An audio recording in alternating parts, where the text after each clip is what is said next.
Hello guys, current affairs funda में आप सभी का स्वागत है। मैं हूं आपके साथ अभिषेक शर्मा और आज के इस वीडियो सेशन में हम 7 अगस्त तक के सभी इंपॉर्टेंट करंट अफेयर्स कवर करने वाले हैं।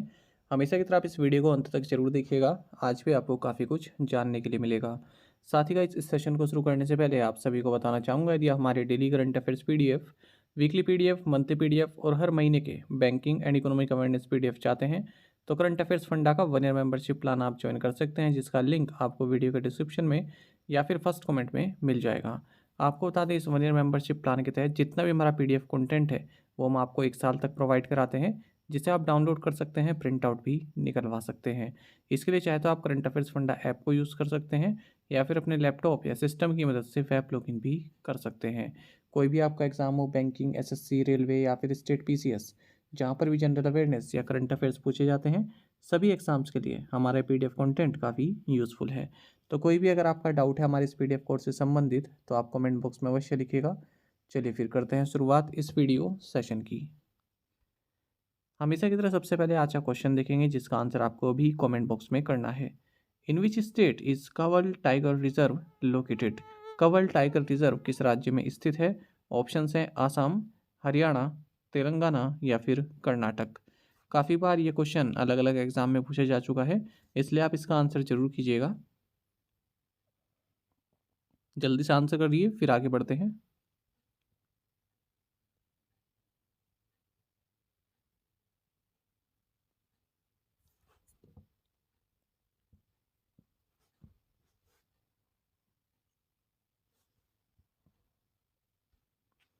When did the central government declare 7th August as the National Handloom Day? केंद्र सरकार ने किस वर्ष 7 अगस्त को राष्ट्रीय हथकरघा दिवस घोषित किया था? ऑप्शंस आपके सामने है और सही आंसर ऑप्शन सी है 2015, 2015। आपको जानना चाहिए, हर साल 7 अगस्त को नेशनल हैंडलूम डे भारत में मनाया जाता है to honour the handloom weavers in the country and also highlight India's handloom industry. आपको जानना चाहिए, बात है जुलाई 2015 की, जब यूनियन गवर्नमेंट ने ऐलान किया कि 7 अगस्त को नेशनल हैंडलूम डे हम मनाएंगे। पहला नेशनल हैंडलूम डे 7 अगस्त 2015 को मनाया गया था। इसके पीछे एक रीज़न है कि 7 अगस्त ही क्यों नेशनल हैंडलूम डे के लिए चुना गया। इसके पीछे का कारण ये है कि 7 अगस्त 1905 को स्वदेशी मूवमेंट की शुरुआत हुई कलकत्ता टाउन हॉल में, और इस स्वदेशी मूवमेंट का जो कारण था इसके शुरू होने का, वो था ब्रिटिश गवर्नमेंट द्वारा जो बंगाल का पार्टीशन किया गया उसके खिलाफ अपना आक्रोश दिखाना। इस बार 2023 में हम 9th national handloom day celebrate कर रहे हैं under the coordination of ministry of textiles. आपको बता दें, अभी तक कोई भी थीम इस साल के लिए घोषित नहीं किया गया है। यदि कोई थीम घोषित किया जाता है तो हम उसको असाइनमेंट क्वेश्चंस में देख लेंगे। Who has become the first Indian to clinch individual world title at world archery championships? विश्व तीरंदाजी चैंपियनशिप में व्यक्तिगत विश्व खिताब जीतने वाले पहले भारतीय कौन बन गए हैं? ऑप्शंस आपके सामने हैं। सही आंसर ऑप्शन डी है, अदिति गोपीचंद स्वामी। काफ़ी महत्वपूर्ण क्वेश्चन है ये। देखिए, 17 साल की अदिति गोपीचंद स्वामी ये youngest ever senior world champion बन गई हैं, और इन्होंने बर्लिन जर्मनी में आयोजित वर्ल्ड आर्चरी चैंपियनशिप में इंडिया का first ever individual gold medal जीता है विमेंस इंडिविजुअल कंपाउंड इवेंट में। आपको जाना चाहिए, 17 साल की अदिति ने मैक्सिको की एंड्रिया बेचेरा को हराया है। अदिति महाराष्ट्र के सतारा से आती हैं। साथ ही भारत की ओजस देवतले ये first ever Indian male archer बन गए हैं जिन्होंने गोल्ड मेडल जीता है इस कंपटीशन में। इससे पहले हमने देखा था कि जो कंपाउंड विमेंस टीम फाइनल रहा उसमें भारत की अदिति, प्रणीत कौर और ज्योति सुरेखा मेनन, इन्होंने इंडिया का फर्स्ट एवर गोल्ड मेडल जीता है वर्ल्ड आर्चरी चैंपियनशिप में। The Rajasthan cabinet has cleared a proposal to form 19 new districts in the state. With this, the state will have a total of how many districts? Rajasthan cabinet ने राज्य में 19 नए जिले बनाने के प्रस्ताव को मंजूरी दे दी है। इसके साथ ही राज्य में कुल कितने जिले हो जाएंगे? सही आंसर ऑप्शन सी है 50। जानेगा, राजस्थान में कांग्रेस की सरकार है और इन्होंने उस प्रस्ताव को मंजूरी दे दी है जिसमें कहा गया है कि राज्य में 19 नए डिस्ट्रिक्ट और 3 नए डिवीज़न बनने चाहिए। इसी के साथ अब राज्य में टोटल डिस्ट्रिक्ट की संख्या 50 हो जाएगी। आपको बता दें जो नए डिस्ट्रिक्ट बनाए गए हैं इनकी रिकमेंडेशन राम लुभाया कमेटी द्वारा की गई थी। नए डिस्ट्रिक्ट के नाम भी आप देख सकते हैं। राजस्थान से संबंधित दो और करंट अफेयर्स हम जानेंगे। नाबार्ड ने राजस्थान गवर्नमेंट के लिए 1974 करोड़ रुपए सैंक्शन कर दिए हैं रूरल इंफ्रास्ट्रक्चर डेवलपमेंट फंड के तौर पर। साथ ही नूर शेखावत ये फर्स्ट ट्रांसजेंडर पर्सन बनी है राजस्थान में जिन्हें बर्थ सर्टिफिकेट इशू किया गया है और इनका जेंडर उसमें लिखा गया है ट्रांसजेंडर। इससे पहले इनका जेंडर मेल उसमें लिखा जाता था। Which team won the 2023 major league cricket? 2023 major league cricket किस टीम ने जीता? सही आंसर ऑप्शन ए है MI न्यूयॉर्क। आपको जाना चाहिए मुंबई इंडियंस न्यूयॉर्क या MI न्यूयॉर्क इन्होंने सेटल ऑर्केस को 7 विकेट से हराकर मेजर लीग क्रिकेट टाइटल जीत लिया है MLC। आपको बता दें 2023 का जो ये मेजर लीग क्रिकेट सीज़न था ये पहला ही सीज़न है और 2019 में इस 2020 क्रिकेट लीग को इस्टेब्लिश किया गया था अमेरिकन क्रिकेट एंटरप्राइजेस के द्वारा। 6 टीम्स ने इसमें पार्टिसिपेट किया है। Player of the series Nicholas Pooran रहे MI न्यूयॉर्क के। मोस्ट रन्स भी निकोलस पुरन ने ही बनाए हैं 388। मोस्ट विकेट्स MI न्यूयॉर्क के ही ट्रेंट बोल्ट ने लिए हैं 22। When is the Hiroshima day observed? Hiroshima दिवस किस दिन मनाया जाता है? सही आंसर ऑप्शन बी है अगस्त 6। आपको जानना चाहिए हर साल 6 अगस्त को हिरोशिमा डे मनाया जाता है। आप सभी जानते हैं हिरोशिमा पर न्यूक्लियर या एटम बम गिराया गया था US के द्वारा और उसी के कुछ दिनों बाद नागासाकी शहर पर भी गिराया गया था। तो अब तक इतिहास में केवल ये दो ही इंस्टेंसेस हैं जहाँ पर एटॉमिक बम या फिर न्यूक्लियर बम को यूज़ किया गया है किसी कॉन्फ्लिक्ट में। तो पहला जो बम गिराया गया था हिरोशिमा के ऊपर इसका नाम लिटिल बॉय रहा। कई बार एग्जाम में क्वेश्चन बनता है कि इस बम का नाम क्या है, तो याद रखिएगा लिटिल बॉय। ये हिरोशिमा पर गिराया गया 6 अगस्त 1945 को और लगभग सिटी की 40% जो पॉपुलेशन है वो पूरी तरह से मिट गई। 3 दिन बाद 9 अगस्त को दूसरा न्यूक्लियर बम गिराया गया जिसका नाम फैट मैन रहा नागासाकी सिटी पर। तो इस बार 2023 में हम 78th एनिवर्सरी ऑब्जर्व कर रहे हैं इस इवेंट की। फ्रेंडशिप डे अगस्त महीने के फर्स्ट संडे को सेलिब्रेट किया जाता है और 2023 में ये 6 अगस्त को मनाया गया। What is the title of the short movie series launched by Sports Authority of India (SAI) to motivate the athletes heading to Asian games? एशियाई खेलों के लिए जाने वाले एथलीटों को प्रेरित करने के लिए भारतीय खेल प्राधिकरण द्वारा शुरू की गई लघु फिल्म श्रृंखला का शीर्षक क्या है? सही आंसर ऑप्शन बी है हल्ला बोल। देखिए sports authority of India SAI इन्होंने अपने चीयर फॉर इंडिया कैंपेन के तहत एक शॉर्ट मूवी सीरीज लॉन्च की है जिसका नाम है हल्ला बोल। ये एशियन गेम्स में जो एथलीट्स जा रहे हैं उनकी अब तक की जो जर्नी रही है उसको दर्शाती है और उनको मोटिवेट करती है कि वो जो एशियन गेम्स हो रहे हैं हांगजो चाइना में वहाँ पर एक अच्छा प्रदर्शन कर सकें। इसी तरह की मूवी सीरीज ओलंपिक्स की आशा पहले भी लॉन्च की गई थी टोक्यो ओलंपिक्स से पहले।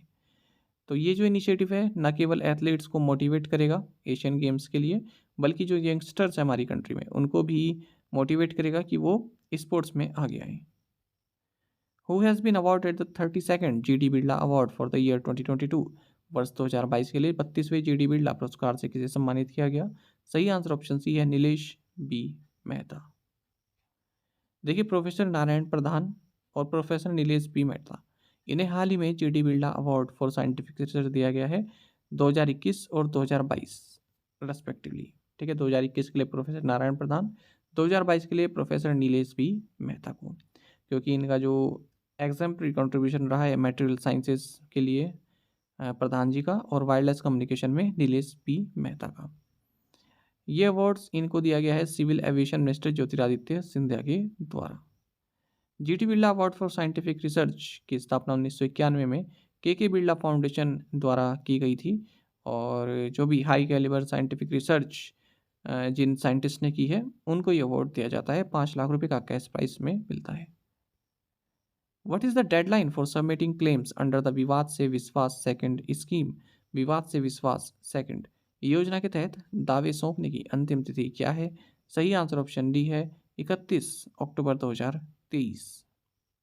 आपको जानना चाहिए department of expenditure ministry of finance ने विवाद से विश्वास सेकंड कॉन्ट्रेक्चुअल डिस्प्यूट्स स्कीम को फिर से लॉन्च किया है, ताकि गवर्नमेंट या फिर गवर्नमेंट अंडरटेकिंग्स के साथ यदि कोई विवाद हुआ है किसी फर्म का तो उसको सेटल किया जा सके। यहाँ पर आप ये जानिएगा कि मिनिस्ट्री ऑफ फाइनेंस के तहत कई तरह के डिपार्टमेंट आते हैं, तो किस डिपार्टमेंट ने लॉन्च किया है? डिपार्टमेंट ऑफ एक्सपेंडिचर ने, ये याद रखिएगा। ऑप्शन में आपको डिपार्टमेंट ऑफ रेवेन्यू भी देखने के लिए मिल सकता है, तो एक फैक्ट आप याद रखिएगा। आपको बता दें, जो स्कीम है इसको यूनियन बजट 2023-24 में union finance minister Nirmala Sitharaman द्वारा अनाउंस किया गया था। इसके तहत जो लास्ट डेट है अपना क्लेम सबमिट करने की, वो 31 अक्टूबर 2023 है। आपको बता दें, ये जो स्कीम है ये सभी डोमेस्टिक कॉन्ट्रैक्चुअल डिस्प्यूट्स पर अप्लाई होगी, जहाँ पर एक पार्टी गवर्नमेंट या फिर गवर्नमेंट के अंदर आने वाली कोई ऑर्गेनाइजेशन है। इसी स्कीम के तहत देखिए, पहले मैं आपको एक एग्जांपल से बता देता हूँ एक्चुअली स्कीम है क्या। देखिए, कोई विवाद हुआ गवर्नमेंट ऑफ इंडिया या उसकी इंटरप्राइजेस या फिर किसी और दूसरी पार्टी के बीच में, तो वो गए फिर ट्रिब्यूनल के पास, जो ट्रिब्यूनल होती है ना, या फिर आर्बिट्रेशन जो जहाँ पर किया जाता है, उनके पास गए। उन्होंने कहा कि गवर्नमेंट को जो है 1 करोड़ रुपया देना चाहिए उस दूसरी पार्टी को। ठीक है, अब ठीक है, अब गवर्नमेंट जो है उसको लेकर, उस विवाद को लेकर आगे चली गई कोर्ट के पास। कोर्ट ने भी जो आर्बिट्रेशन में जो अवार्ड दिया गया या फिर जो ट्रिब्यूनल द्वारा जो फैसला दिया गया था 1 करोड़ का, उसको सही ठहराया। ठीक है, अब ये और आगे जा सकती है, कोर्ट से आगे और आगे जा सकती है, लंबी खींच सकती है। तो उसी चीज़ को निपटारे के लिए ये स्कीम लॉन्च की गई है, ताकि ये जो है लंबा ना चले केस, और एक सहमति से एक सेटलमेंट किया जा सके, विवाद से विश्वास। तो इसमें अब क्या कहा इस स्कीम के तहत? इस स्कीम के तहत गवर्नमेंट कह रही है कि 30 अप्रैल 2023 से पहले जो भी कोर्ट ने ऑर्डर दिया है कितना पैसा दिया जाना चाहिए, उसका 85% तक हम आपको दे रहे हैं, जो भी जिसको भी देना है ना। पहले 1 करोड़ का था ना, तो 1 करोड़ का 85% हम आपको दे देंगे, यदि कोर्ट ने फैसला दिया है 30 अप्रैल 2023 या उससे पहले। यदि जो वो फैसला है जो ट्रिब्यूनल ने दिया है वो 31 जनवरी 2023 या उससे पहले का है, तो हम आपको 65% देंगे टोटल अमाउंट का। ठीक है, तो ये जो है क्या है, एक सेटलमेंट यहाँ पर करने की कोशिश की जा रही है। पूरा पैसा नहीं दे रहे हैं, पूरा पैसा चाहिए तो फिर आगे भी लड़ाई चलती रहेगी, है ना, लंबा मामला खींच जाएगा। तो यहाँ पर जो है इजीली सेटलमेंट करने के लिए स्कीम लॉन्च की गई है।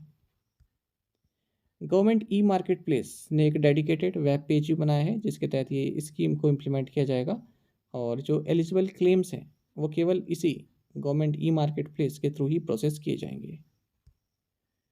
Which state government has approved water tourism and adventure sports policy 2023? किस राज्य सरकार ने जल पर्यटन और साहसिक खेल नीति 2023 को मंजूरी दी?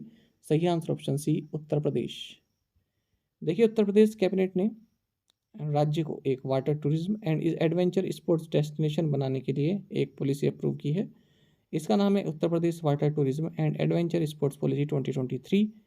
ये 10 साल तक के लिए वैलिड रहने वाली है। इस पॉलिसी के तहत जो नोडल एजेंसी है वो एडवेंचर स्पोर्ट्स यूनिट्स क्रिएट करेगी डिविजनल लेवल पर। और ये जो पॉलिसी है ये all inland, land based, air based and water routes, dams, reservoirs, lakes, rivers, ponds and all adventure activities के लिए जो है एप्लीकेबल होगा, जो कि वाटर बॉडीज़ पर या लैंड पार्सल्स पर खेली जाती हैं। उत्तर प्रदेश सीएम योगी आदित्यनाथ ने हाल ही में command centre and CM dashboard भी लॉन्च किया है to ensure needy and deserving have access to the benefits of the government schemes and services, ताकि जो ज़रूरतमंद हैं उनको गवर्नमेंट की जो स्कीम्स हैं उनका बेनिफिट मिल सके, उनकी सर्विसेज मिल सके। साथ ही उत्तर प्रदेश सरकार ने गोमती रिवर को नॉन पेरेनियल रिवर घोषित किया है। नॉन पेरेनियल रिवर का मतलब ऐसी रिवर जो कि पूरे साल भर नहीं बहती है। Who won the Best Actor Award for Zoram at Durban International Film Festival? Durban अंतर्राष्ट्रीय फिल्म महोत्सव में जोराम के लिए सर्वश्रेष्ठ अभिनेता का पुरस्कार किसे जीता? सही आंसर ऑप्शन सी है, मनोज बाजपेयी। आपको जानना चाहिए मनोज बाजपेयी स्टार जोराम, इसने 2 अवार्ड जीते हैं डरबन इंटरनेशनल फिल्म फेस्टिवल में। मनोज को तो बेस्ट एक्टर का अवार्ड दिया गया है, वहीं पीयूष पोती को बेस्ट सिनेमाटोग्राफी का अवार्ड दिया गया है। आपको जानना चाहिए इस फिल्म को डायरेक्ट किया है देवाशीष मखीजा के द्वारा। ये एक साइकोलॉजिकल थ्रिलर है और इसमें एक व्यक्ति जो कि मनोज वाजपेयी है, ये अपनी डॉटर को प्रोटेक्ट करते हैं और भागते रहते हैं। ठीक है, मतलब बच के, जो पुलिस है उससे बच के भागते रहते हैं। सोशल इनइक्वालिटी, इनजस्टिस जो भी होता है ट्राइबल कम्युनिटीज़ के द्वारा, और डिफॉरेस्टेशन, उसके बारे में ये मूवी बताती है। What is the name of the private hill station in India that has been approved for sale by the National Company Law Tribunal? Bharat में उस निजी हिल स्टेशन का नाम क्या है जिसे राष्ट्रीय कंपनी कानून न्यायाधिकरण ने बिक्री के लिए मंजूरी दे दी है? सही आंसर ऑप्शन सी है, लवासा। आपको जानना चाहिए, नेशनल कंपनी लॉ ट्रिब्यूनल ने जो प्राइवेट हिल स्टेशन है लवासा, इसके लिए 1814 करोड़ रुपए का रेजोल्यूशन प्लान अप्रूव कर दिया है। तो डार्विन प्लेटफॉर्म इंफ्रास्ट्रक्चर लिमिटेड, ये इस लवासा कॉरपोरेशन लिमिटेड के लिए जो है विनिंग बिडर जो है घोषित किए गए। आपको बता दीजिए, जो लवासा सिटी है Mulshi valley in western Ghats near Pune में स्थित है। इसको डेवलप किया है हिंदुस्तान कंस्ट्रक्शन कंपनी के द्वारा। Where did the captive breeding of Himalayan vultures take place for the first time in India? Bharat में पहली बार हिमालयी गिद्धों का कैप्टिव प्रजनन कहाँ हुआ है? सही आंसर ऑप्शन नहीं है, आसाम स्टेट जू। देखिए, हाल ही में आसाम स्टेट जू गुवाहाटी, यहाँ पर हिमालयन वल्चर्स, जिप्स हिमालयनसिस, इनकी कैप्टिव ब्रीडिंग की गई है और ये पहली बार है जब इस तरह का इवेंट हुआ है भारत में। आपको बता दें, जो हिमालयन वल्चर्स हैं इनको IUCN red list of threatened species में नियर थ्रेटेंड की कैटेगरी दी गई है। और ये Himalayan vulture common winter migrant हैं, जो कि इंडियन प्लेन्स में आते हैं विंटर के टाइम पर, और हाई हिमालयाज में ये रहते हैं। आपको बता दें, इनकी जो कंजर्वेशन ब्रीडिंग की गई है हिमालयन वल्चर्स की गुवाहाटी जू में, ये पूरे वर्ल्ड में दूसरी बार ऐसा हुआ है। इससे पहले फ्रांस में ये कारनामा हो चुका है। साथ ही आपको जानना चाहिए, union ministry of health and family welfare ने कैटोप्रोफिन एंड एक्सेलोफिनेक, इन दोनों ही ड्रग्स की मैन्युफैक्चरिंग, सेल एंड डिस्ट्रीब्यूशन को बैन कर दिया है ताकि वल्चर्स को प्रोटेक्ट किया जा सके।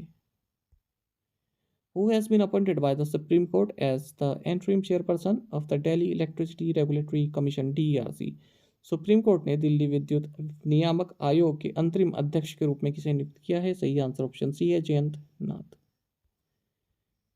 आपको जानना चाहिए कि Delhi electricity regulatory commission DERC, तो इसके जो चेयरपर्सन होने हैं उस पर विवाद बना हुआ है, क्योंकि दिल्ली गवर्नमेंट और लेफ्टिनेंट गवर्नर जो हैं यहाँ के, ये दोनों किसी एक नाम पर सहमत नहीं हो पा रहे हैं। तो इसी बीच सुप्रीम कोर्ट ने फॉर्मर दिल्ली हाई कोर्ट जज जस्टिस जयंत नाथ को इस पोस्ट पर अपॉइंट किया है। आपको बता दें, इससे पहले जस्टिस उमेश कुमार को इस पोस्ट पर नियुक्त किया गया था LG द्वारा, लेकिन सुप्रीम कोर्ट ने LG को ये डायरेक्ट किया 4 जुलाई को कि आप इनको शपथ अभी ना दिलाएं। In how many states has the digital crop survey been launched on a pilot basis? Digital फसल सर्वेक्षण कितने राज्यों में पायलट आधार पर शुरू किया गया है? सही आंसर ऑप्शन सी है, 12। आपको जानना चाहिए, सेंट्रल गवर्नमेंट ने डिजिटल क्रॉप सर्वे लॉन्च किया है 12 स्टेट्स पर, वो भी पायलट बेसिस पर, मतलब अभी एक्सपेरिमेंटल बेसिस पर इसको शुरू किया गया है खरीफ सीजन से। ठीक है, ताकि जो सोइंग डेटा कलेक्शन है वो और बेहतर हो सके। तो ये 12 राज्य जो इसके लिए सिलेक्ट किए गए हैं, मध्य प्रदेश है, कर्नाटक है, तेलंगाना है, आंध्र प्रदेश, उत्तर प्रदेश, राजस्थान, तमिलनाडु, महाराष्ट्र, उड़ीसा, असम एंड तेलंगाना है। इस प्रोजेक्ट का एम क्या है? To create a single and verified source of truth about the crop sown data which is useful for accurate crop area estimation and development of various farmer centric solutions. तो जो crop shown data है ना, यानी कि जिस पर बोया जाता है उससे संबंधित जो डेटा है वो यहाँ पर कलेक्ट करना सरकार का मकसद है। Which company launched world coin crypto project? किस कंपनी ने world coin crypto project launch किया है? सही आंसर ऑप्शन ए है, ओपन AI। आपको जानना चाहिए, open AI chief executive Sam Altman ने एलेक्स प्लानिया और मैक्स नोवेनस्टर्न के साथ मिलकर वर्ल्ड कॉइन क्रिप्टो प्रोजेक्ट को लॉन्च किया है। वर्ल्ड कॉइन का मतलब है, वर्ल्ड कॉइन के तहत किसी भी इंडिविजुअल को एक प्राइवेट डिजिटल आइडेंटिटी प्रोवाइड की जाती है, जैसे कि वर्ल्ड ID इसको बोला जाता है। ठीक है, यदि वो रजिस्टर करते हैं पोर्टल पर। वहीं ORB, ये एक इमेजिंग डिवाइस है जो कि पर्सन की जो आई है, जो उसका आइरिस पैटर्न है, उसको स्कैन करता है और वेरीफाई करता है कि वो रियल एंड यूनिक पर्सन है। ताकि आजकल आपने देखा है कि एआई टूल्स काफ़ी यूज़ हो रहे हैं फेक पर्सन बनाने के लिए, तो उससे बचा जा सके।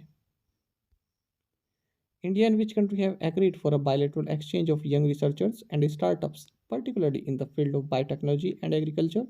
भारत और कौन सा देश विशेष रूप से जैव प्रौद्योगिकी और कृषि के क्षेत्र में युवा शोधकर्ताओं और स्टार्टअप के द्विपक्षीय आदान प्रदान के लिए सहमत हुए हैं? सही आंसर ऑप्शन डी है, अर्जेंटीना। आपको जानना चाहिए भारत और अर्जेंटीना ने एक bilateral exchange of young researchers and startups sign किया है। वो भी किस क्षेत्र में? Biotechnology and agriculture. अर्जेंटीना से संबंधित एक और करंट अफेयर जान लीजिए। डिफेंस मिनिस्ट्री ऑफ अर्जेंटीना ने हिंदुस्तान एरोनॉटिक्स लिमिटेड के साथ एक लेटर ऑफ इंटेंट साइन किया है, जिसके तहत ये एचएएल से light and medium utility helicopters अपनी आर्म फोर्सेस के लिए बाय करेगा। अर्जेंटीना की बात करते हैं तो कैपिटल बुएनस एयर्स है। करेंसी है यहाँ की Argentine peso. Which country provided India with spike NLOS missiles? किस देश ने भारत को स्पाइक NLOS मिसाइलें प्रदान की? सही आंसर ऑप्शन ए, इसराइल। आपको जानना चाहिए कि इंडियन एयरफोर्स को हाल ही में इसराइल की ओर से non line of site NLOS anti tank guided missile provide हुई हैं, जो कि 30 किलोमीटर तक का टारगेट भेदने की क्षमता रखती है। आपको बता दें इन NLOS मिसाइल्स को जो भारत में रशियन ओरिजिन फ्लीट है Mi-17V5 हेलीकॉप्टर्स का, उसके साथ इंटीग्रेट किया जाएगा। Which Indian conglomerate has achieved the highest ranking among Indian corporates in the Fortune global 500 list? ये भी महत्वपूर्ण क्वेश्चन है, पूछा जाता है। फॉर्चून से संबंधित क्वेश्चन पूछ लेते हैं एग्जाम में, खास करके बैंक एग्जाम में। किस भारतीय समूह ने फॉर्चून ग्लोबल 500 सूची में भारतीय कॉर्पोरेट्स के बीच सर्वोच्च रैंकिंग हासिल की है? सही आंसर ऑप्शन डी है, रिलायंस इंडस्ट्रीज। देखिए, बात हो रही है फॉर्चून ग्लोबल 500 लिस्ट की, तो इसमें मुकेश अंबानी की जो रिलायंस इंडस्ट्रीज है, ये हाईएस्ट रैंकिंग इंडियन कंपनी रही है और 16 स्थानों की छलांग इसने लंबाई लगाई है और 88वें नंबर पर ये आई है इस फॉर्चून ग्लोबल 500 लिस्ट पर। 2022 में इसकी रैंक 104 थी और अब 2023 में 88वें नंबर पर आ चुकी है। आपको बता दें 2 साल में इसने 67 स्थान की छलांग लगाई है। 2021 में 155वें नंबर पर थी। वहीं life insurance corporation of India यानी कि LIC की रैंक 107 है। इंडियन ऑयल कॉर्पोरेशन की रैंक 94 है। Oil and natural gas corporation की रैंक 158 है। भारत पेट्रोलियम कॉर्पोरेशन की रैंक 233 है। SBI की रैंक 235 है और टाटा मोटर्स की रैंक 337। वहीं राजेश एक्सपोर्ट्स की रैंक 353 है। इस फॉर्चून ग्लोबल 500 लिस्ट में उन कंपनियों को जो है उनके टोटल रेवेन्यूज़ के हिसाब से रखा गया है। जो ये फिजिकल ईयर एंड हुआ है ना 31 मार्च 2023, तो अब तक के लिए जो टोटल रेवेन्यू रहा है उसके हिसाब से कंट्रीज को रैंक किया गया है। पहले नंबर पर वॉलमार्ट है जो कि 10वें नंबर 10 लगातार सालों से इसी नंबर पर बनी हुई है। दूसरे नंबर पर सऊदी अरामको है और तीसरे नंबर पर state grid corporation of China है। यहाँ पर आप देखेंगे लेफ्ट हैंड साइड में टॉप 10 दी गई हैं। वॉलमार्ट है, फिर सऊदी अरामको है, फिर स्टेट ग्रिड है, फिर अमेजोन है चौथे नंबर पर, पाँचों पर चाइना नेशनल पेट्रोलियम है। एप्पल दे सकते हैं 8वें नंबर पर है। राइट हैंड साइड पर भारतीय कंपनीज हैं, तो सबसे टॉप रैंक रिलायंस इंडस्ट्रीज रहा 88th पोजीशन पर। 94 पर इंडियन ऑयल रहा है, फिर LIC है, फिर ONGC, फिर भारत पेट्रोलियम, फिर स्टेट बैंक ऑफ इंडिया, फिर Tata Motors and then Rajesh Exports. Previous assignment questions के आंसर अब हम देखने वाले हैं। In which state is the Venugopal wild life park located? Karnataka. Tasnim is a semi official news agency in which country? Iran. 7th men's hockey Asian champions trophy begin in which city? Chennai. Who chaired 38th meeting of Committee of Parliament on Official Language? Amit Shah. Name the Minister of State for Youth Services and Sports of West Bengal who has retired from all forms of cricket. Answer is Manoj Tiwari. आप में से कई students ने बिल्कुल सही answer किया है। इसी तरह से आप पार्टिसिपेट करते रहिए। चलिए आज के असाइनमेंट क्वेश्चंस देखेंगे। Where is the Loktak hydro electric project located? The 132nd edition of Durand Cup kicked off in which state? Mayor Radhakrishnan Stadium is a field hockey stadium at which city? While one can become a member of the Rajya Sabha or the State Legislative Council only at 30 years of age, what is the qualifying age for the Lok Sabha? The Supreme Court stayed Congress leader Rahul Gandhi's conviction in the defamation case for his Modi surname remark. He had made this remark in which state in 2019। तो इन पांचों questions के answer आप comment box में दीजिएगा। यदि आपको एक question का आंसर भी आता है तो वो भी आप हमें कमेंट बॉक्स में बता सकते हैं। ज़्यादा से ज़्यादा संख्या में आप पार्टिसिपेट किया कीजिए। साथ ही करंट अफेयर्स फंडा को आप टेलीग्राम पर भी ज्वाइन कर सकते हैं। यहाँ पर रेगुलर वीडियो अपडेट्स और करंट क्विजेस हम आप सभी के लिए डालते रहते हैं। साथ ही डिस्कशन ग्रुप में आप किसी भी क्वेश्चन का सोल्यूशन पा सकते हैं। दोस्तों, यहाँ पर हमारे करंट अफेयर्स की प्लेलिस्ट दी गई है, इसको आप जरूर देखें। अपने दोस्तों के साथ, फेलो एस्पिरेंट के साथ हमारे करंट अफेयर्स को आप शेयर जरूर करें। आज का ये सेशन आपको कैसा लगा कमेंट बॉक्स में अवश्य बताइएगा। Thank you guys.